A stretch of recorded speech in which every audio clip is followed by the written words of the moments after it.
For over 40 years, in numerous education roles, John has been shaping national education policy. In 1994, John was awarded the OBE, and in 2014, he received a knighthood for services to education. It gives me great pleasure to welcome Sir John Dunford to the stage. Thank you very much.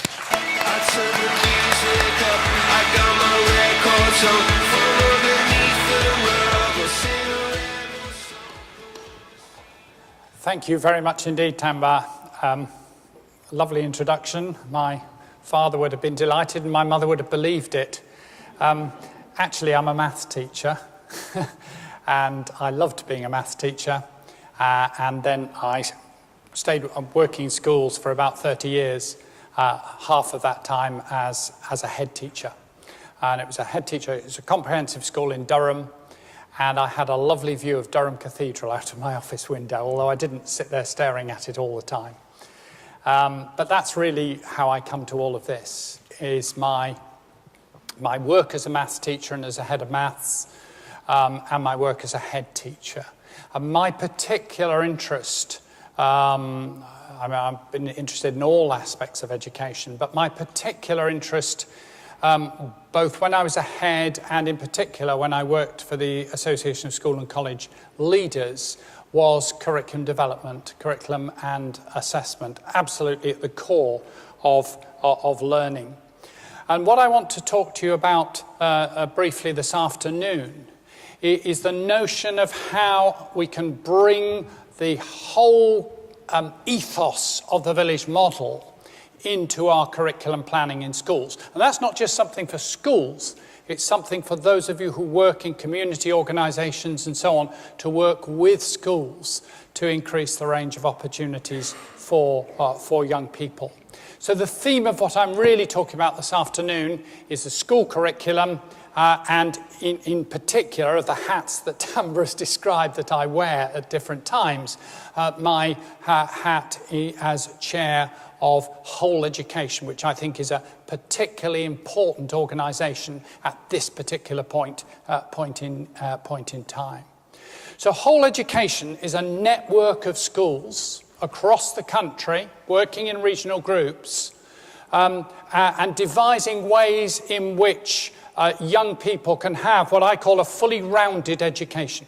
If you were to spend £20,000 a year, or whatever it costs, to send your son or daughter to a really posh public school, you would expect them to get what I think of as a whole education, a fully rounded education. Well, I think that young people who attend state schools, and in particular disadvantaged young people, actually need that kind of education far more than those whose parents can afford to pay for it. So I'm working with my colleagues in Whole Education and with the schools that are part of the Whole Education network towards that notion of a fully rounded education. It's an education that's values-led. Fundamentally, it's the moral purpose. It's what gets teachers out of bed in the morning, is to do better for the youngsters, to improve their life chances, and in particular, the life chances of disadvantaged young people, and to really prepare them well for the future.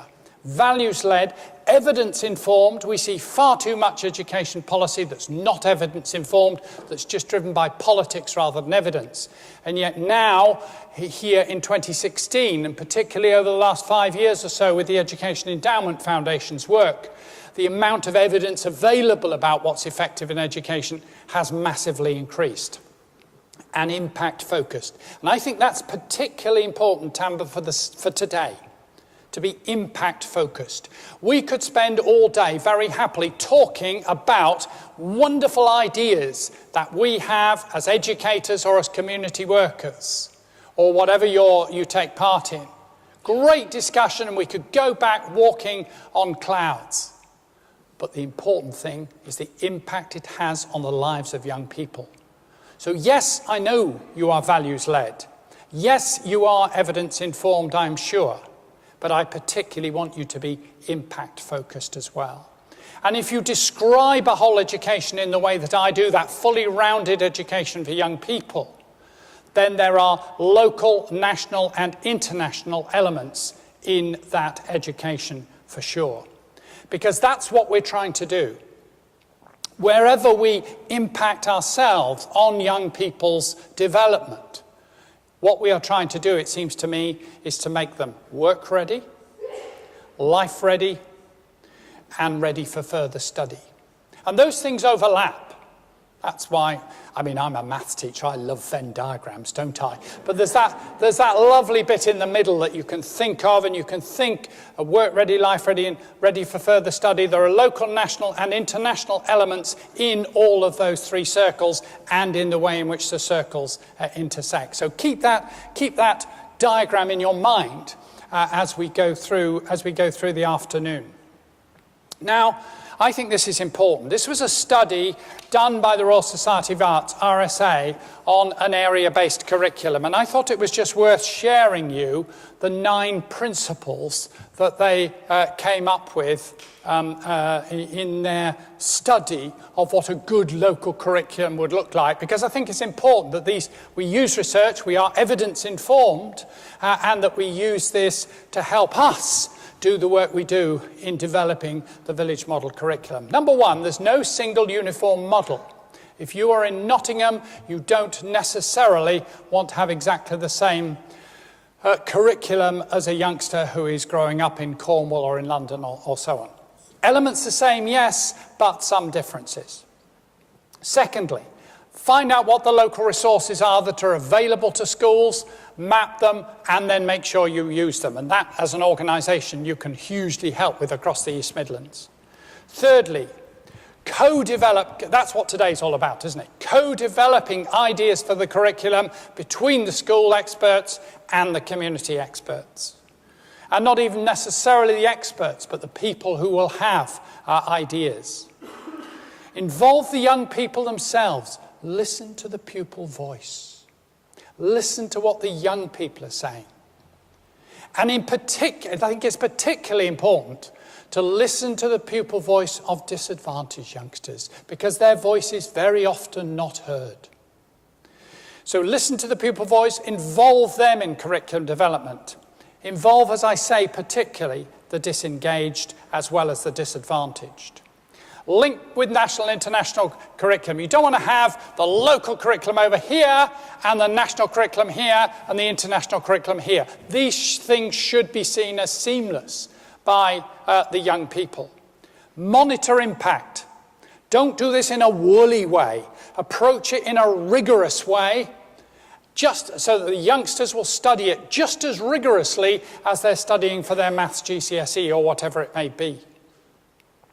Monitor the impact of it is important. Don't just have a nice woolly feeling about how good it is. Use action research approach, yep, absolutely, and provide, and you're in a good position to do this, provide area level support for this kind of work in schools in the area. Now, this isn't just something that we as educators want. We had at the Whole Education Annual Conference last year, we had John Cridland, the Director General, the retired Director General of the CBI. Look what he says. He's saying there not just that employers want good qualifications, he's saying that employers want other things as well. And it's really important that we have that in mind when we are designing a curriculum. And then look at what Andreas Schleicher says. Now, Andreas Schleicher is Head of Education at the OECD. If you ever get the chance to go and hear him do so, he's a fascinating guy. His graphs are wonderful. Because they map education across 100 and more countries, which come under the OECD, that do the PISA tests and so on, which he oversees. And he has this fantastic worldview of education. And he's seeing trends because he's a really good analytical thinker. He's seeing trends. He can see that places in the lead, like Singapore and South Korea and Finland and so on, that people are now starting to say schooling needs to be much more about ways of thinking, critical thinking, etc. there. And I think every person in this room would agree with him that actually a 21st century education needs to be about that kind of thing, as well as learning your maths and your English and your science and your geography and so on. Now, in order to do this, in order to approach it, in order to work with schools and schools to work with the community, I want you to share my definition of the school curriculum. And my definition of the school curriculum is not simply what happens in lessons. It's the whole education experience. And folks, it's that big. Okay? And look at that diagram. What you've got to do is about that big. But if you share that definition of the curriculum about what happens in lessons, what happens out of lessons, extracurricular activities, and so on, then it's that the education experience is that big, and that's what I call the school curriculum. And it's a lot of what I'm talking about today, of how you can get the local aspects of the curriculum in, actually comes in to that blue bit. And yeah, okay, I accept that in year 6, what colour is that? Anyway, the mucky bit is bigger. Year 10 and 11, it's bigger. I accept that. But that still leaves a great big area between the ages of 5 and 16 or 18, where you can think about the curriculum and not simply do what you've got to do. What kind of a curriculum would you say a child needs in the 21st century? And in particular, because of my work with Pupil Premium that I've been doing the last 3 years or so, what curriculum does most for disadvantaged youngsters? Now, in my book, that's a whole education. It's about the kind of curriculum that young people need in the 21st century. It is very much not simply maths and English and geography. It is that whole experience. It's about having their knowledge and their skills and their personal qualities developed, and developed in a planned way. And I think if you do that, that is disproportionately beneficial to disadvantaged youngsters who don't get the opportunities outside school that their more fortunate friends get, to develop skills and personal qualities and to have that breadth of experience that your children and my grandchildren, I would expect to have. So for them, school is it. And so developing skills and personal qualities in a planned way alongside their knowledge is really important. And you don't teach these things separately. You don't have a knowledge curriculum over here and a skills curriculum here. You've got time. And in any case, you can't have content-free skills. You've got to teach skills in some kind of context. So the context you teach it in might just as well be the knowledge that you've got to teach them. So in my very poor diagram there, what I'm trying to say is that as you teach the knowledge, you map onto that the development of skills and personal qualities. And you can do this in an area based in a local context, as well as in a single school context. It's what I call the warp and the weft of the curriculum. Think of it like that. I think that's an important way, because we're talking both and, we're not talking either or. People who say, oh no, you can't do this skills thing. I've heard government ministers say this. You can't do this skills thing. Knowledge is what's important. It's both and, not either or. I don't think there is a choice. And if you're in the school context, if you're working with schools, I think there are basically 5 steps towards the kind of whole education that I'm talking about, embracing the local and the national and the international. 1, recognise it's the development of those 3 things. 2, recognise that the blue area gives you plenty of opportunity for innovation. 3, plan the curriculum as warp and weft, as I've just described. 4, put in those local elements, national elements and international elements into the curriculum, but make them an integrated whole. And number 5, do all of that as rigorously as you do the preparation for their exams in traditional subjects. So if you look at how you might deliver a whole education, 1, 2, 3 there, developing the range of skills and qualities and knowledge, making that education more relevant, more engaging for them. And thirdly, the bit we particularly are focusing on today, the notion of supporting learning across various different settings. Not simply learning in the classroom, but actually using local and area resources as well. So a whole education approach, which seems to me so absolutely central to the whole kind of village model curriculum, seems to me to do those things, to be about those things. Certainly it's about moral purpose. Certainly it's about both and rather than either or in terms of knowledge and skills. Certainly it's about being proactive. It's not simply about taking what the government gives us and delivering it. Isn't delivering education a horrible word? In my book, delivery is for milkmen and midwives. It's not for teachers. Do you know what? You know educare in Latin? It means drawing out. It's not shoving in. Okay? And I think that's really, really important. So being proactive is important. Thinking short, medium and long term is important. We're preparing people for work, life and further learning. Be impact focused. Work together. This kind of organisation is a magnificent opportunity for schools to work together on this. That's what we do in whole education through the whole education network, for which there is an area group in this area. Creating that kind of can-do culture.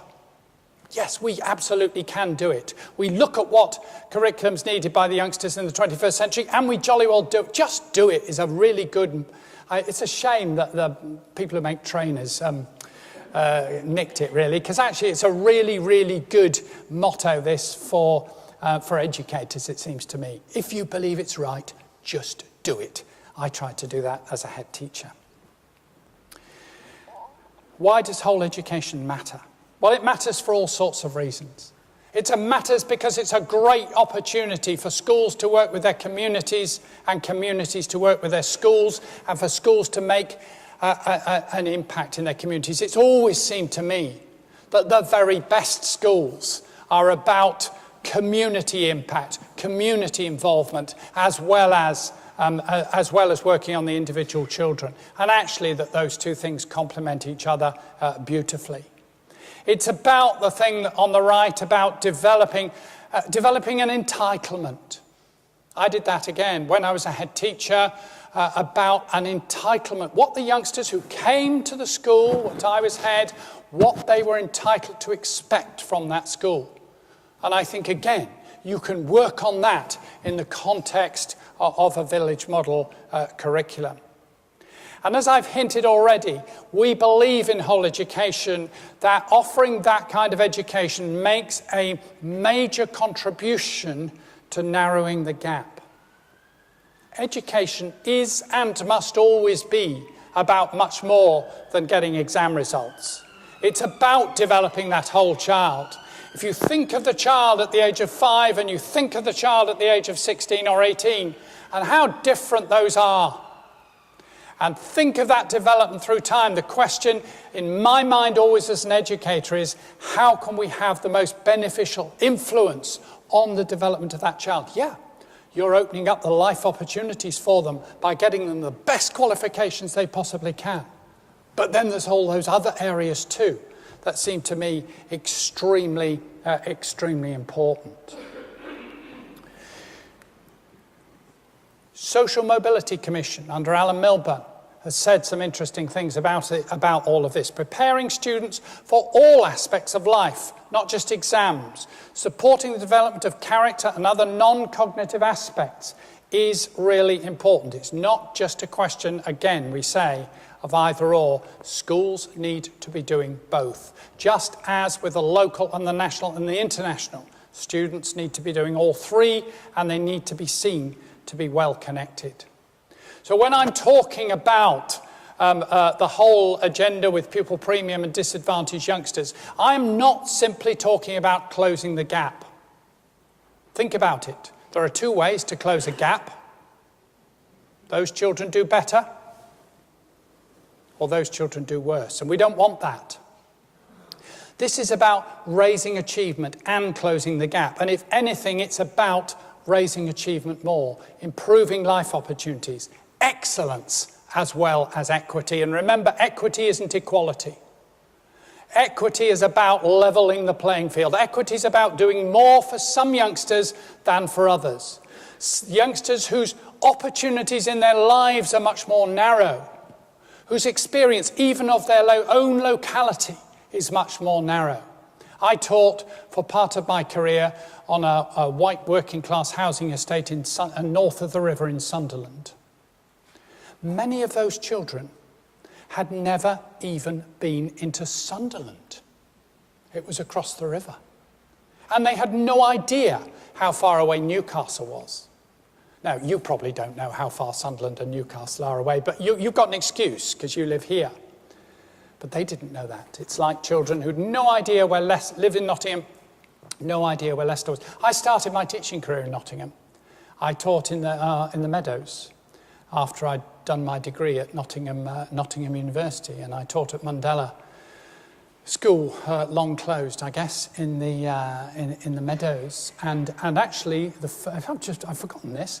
One of the most interesting things I did in the 2 years I was there was to run a Meadows community newspaper with the youngsters of the school acting as journalists. That's an example, a concrete example, if you like, and I'm talking, that was 1970 for heaven's sake, but that's the kind of thing that you can do.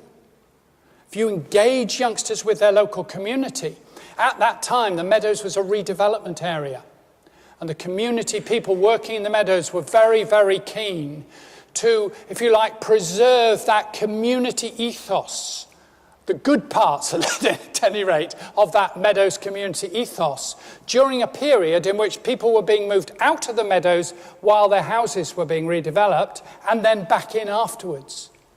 And the idea was that the community newspaper, edited and written by the children, edited by my good self, I have to say, but make sure the grammar was right.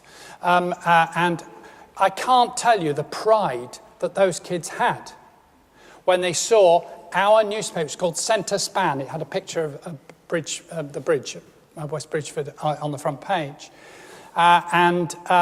When they saw copies of Centre Span available next to the Sun and the Mirror and the Daily whatever in the local newsagents. So that's a kind of concrete example of how schools and community can work together.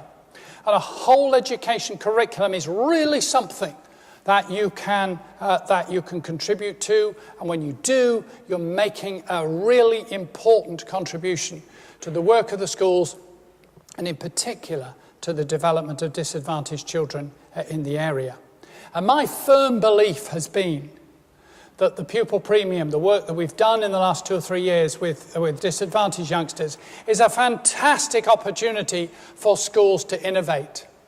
The government, just for once, the government isn't even pretending that it knows how to close the gap between the achievements of better off kids and disadvantaged ones. What they've done instead is make a lot of money available to the Education Endowment Foundation to provide evidence, and then they've given the money to the schools and said, here's the money for pupil premium, and it can be a substantial amount for some schools, and we'll hold you to account for the impact. And what the schools do in between is up to them.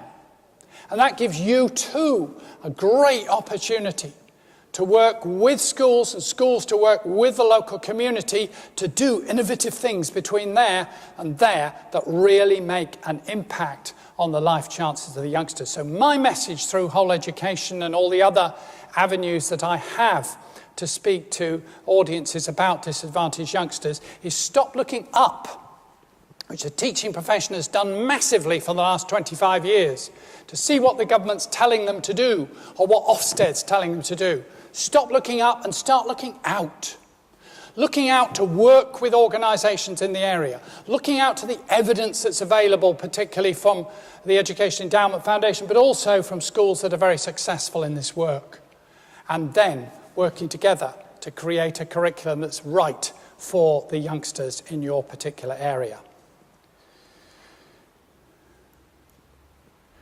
Come along to our annual conference. It's just about the only education conference in the year, every year, that is fully subscribed every time. It's just down the road in central London.